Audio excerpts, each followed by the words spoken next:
Bonjour, je voulais poursuivre donc cette deuxième partie sur le néant et la dépression, mais cette fois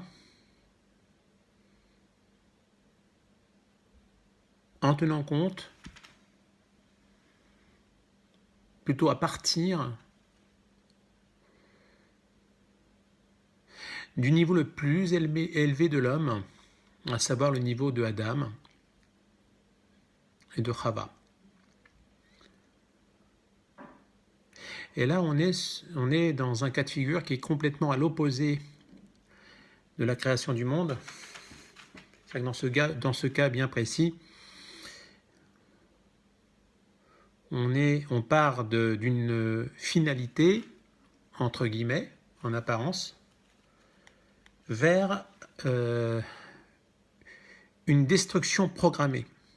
On va appeler ça comme ça. Et c'est là où il va y avoir Adam et Ève qui vont manger le fruit défendu et qui vont les faire chuter à un niveau très très bas où ils ne vont plus du tout faire la différence entre le bien et le mal. Ça ne vous rappelle rien? Le principe même du néant, il est là. C'est quand il n'y a plus aucune frontière ni dans le bien ni dans le mal. Donc en fait, là on part d'un chemin carrément à l'envers, où Adam et Ève sont capables de faire la distinction de manière très claire entre le bien et le mal, et ils mangent le fruit défendu. Et à partir du moment où ils ont mangé le fruit défendu, ils chutent, et ils ne sont plus capables de faire aucune distinction, tout est mélangé. Il y a le bien dans le mal, il y a le mal dans le bien. Tout est complètement mélangé. Quel est l'objectif de cet épisode? Alors de là, on pourrait se poser plein de questions. Mais est-ce que c'est le sujet de cette vidéo? Je n'en suis pas sûr, mais on va quand même poser des questions. Est-ce que Adam a fait la faute involontairement? Si c'était le cas, comment se fait-il, à son niveau à lui, qu'il ait pu fauter comme ça? Est-ce que Adam a fauté volontairement? Si c'est le cas, quel est l'intérêt de la volonté qu'il a eue de fauter volontairement pour tomber aussi bas? Toutes ces questions sont des questions qui nécessitent un développement, mais je ne suis pas sûr de pouvoir le faire dans cette vidéo-là. Mon objectif n'est pas de répondre à ces questions. Premièrement, parce que je ne suis pas sûr d'avoir les réponses. Je suis certain de ne pas les avoir, mais on peut, en raisonnant par l'absurde, s'en approcher peut-être, ou peut-être pas. L'intérêt de cet épisode, pour moi, dans ma réflexion,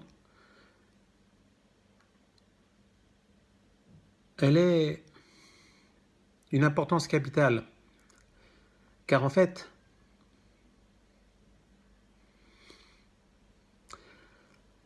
c'est un modèle qui nous permet de voir comment un être humain peut, d'un niveau de spiritualité très élevé, chuter et tomber et ne plus savoir où il est, quoi. Ne plus savoir faire la distinction s'il est dans la bonne direction ou pas.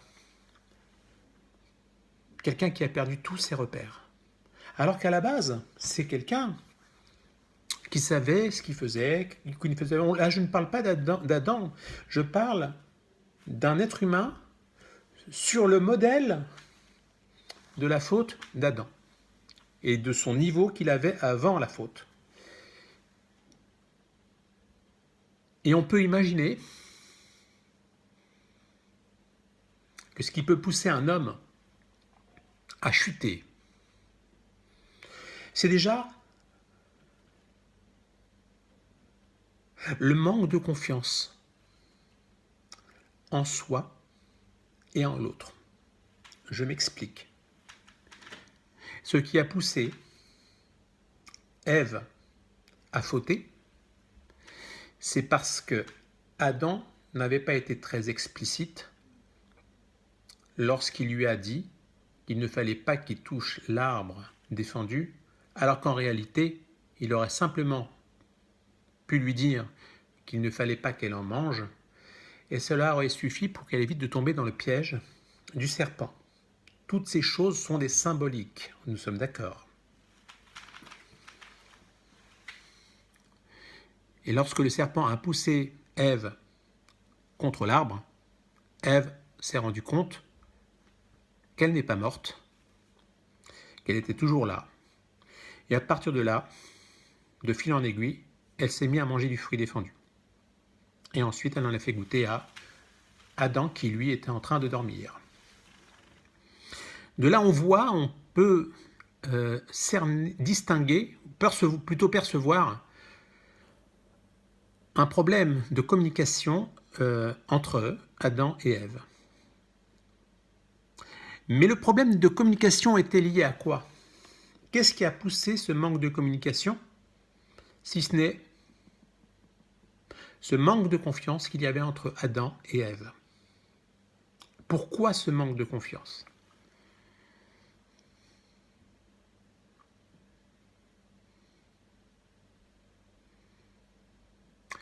Je n'ai pas la réponse. Mais ce que je peux dire,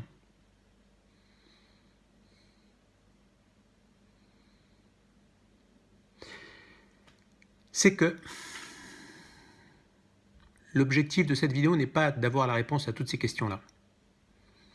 L'objectif de cette vidéo est de comprendre le processus qui a amené un homme du niveau spirituel de Adam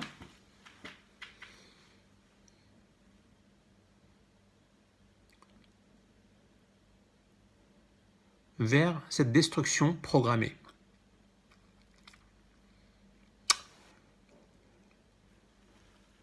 Donc il y a deux points importants qu'il faut soulever, qu'on peut constater, c'est le manque de communication avec l'autre et avec soi-même, et le manque de confiance également en soi. Parce que si on n'a pas confiance en l'autre, c'est qu'on n'a pas confiance en soi. Peut-être un embryon de réponse également.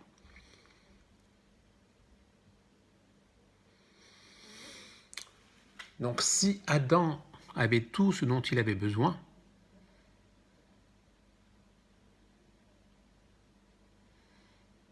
on peut donc supposer que le manque de confiance qu'il avait en lui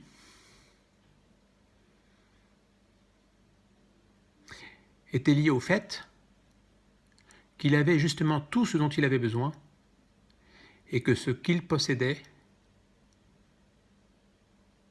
quelque part, on pourrait imaginer qu'il ne l'avait pas mérité. Donc, on pourrait faire une association par rapport à cette réflexion-là, en se disant, donc si j'ai le sentiment de mériter quelque chose, cela voudrait dire, cela pourrait être un vecteur qui me pousserait à avoir plus confiance en moi. Donc c'est dans l'effort que je gagnerai en confiance. Que je gagnerai en confiance et que j'aurai plus confiance en moi. C'est dans l'effort. Les épreuves, etc. C'est un première observation. Mais en même temps, donc, pour en revenir à l'homme de tous les jours, qui lui peut partir sur ce modèle qu'est l'épisode de Adam, où il était très très haut et après la faute, il est descendu très très bas. Il faut savoir que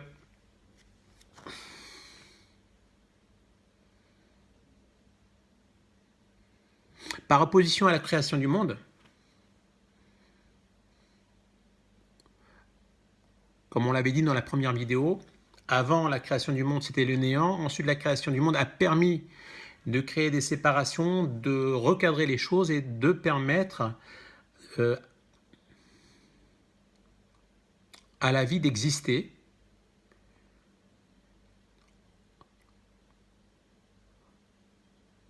en créant un cadre de vie par la séparation du bien et du mal, par la séparation du ciel et de la terre, des eaux d'en haut et des eaux en bas, etc. Dans le cas de Adam, la destruction était programmée par cette faute qui, à mon avis, mais encore une fois c'est un avis personnel, était également programmée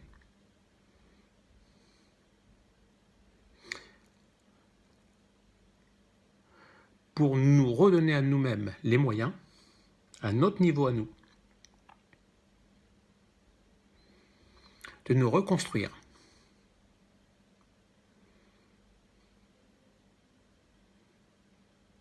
En ayant le libre arbitre de choisir comment nous allons le faire. En fautant et en réussissant les choses. En passant son temps à faire des réglages pour arriver un jour à trouver la bonne direction.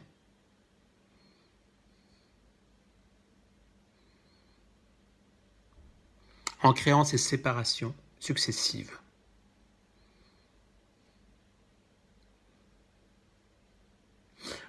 À travers des lois, à travers des bonnes actions.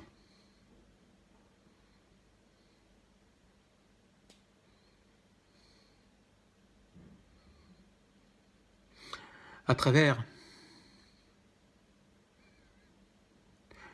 l'éducation, l'auto-éducation que nous faisons vis-à-vis de nous-mêmes et vis-à-vis des autres.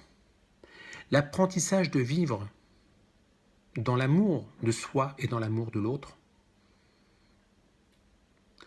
Tout ceci peut être possible grâce à cette dissociation que l'on arrive à faire entre le bien et le mal, entre les bonnes pensées et les mauvaises pensées, entre les bonnes actions et les mauvaises actions. Parce qu'à partir de cette séparation-là, à partir de cette dissociation-là, alors tout devient possible. Nous sommes capables, nous avons les capacités et nous avons la confiance suffisante. Nous changeons notre manière de nous comporter. Nous changeons notre vision du monde. Nous changeons et nous construisons notre identité. Et ça, c'est le chemin qui nous mène vers une certaine libération. Et la faute d'Adam, en réalité, était le déclencheur, si je peux me permettre de parler comme ça, d'un processus qui nous mènera très prochainement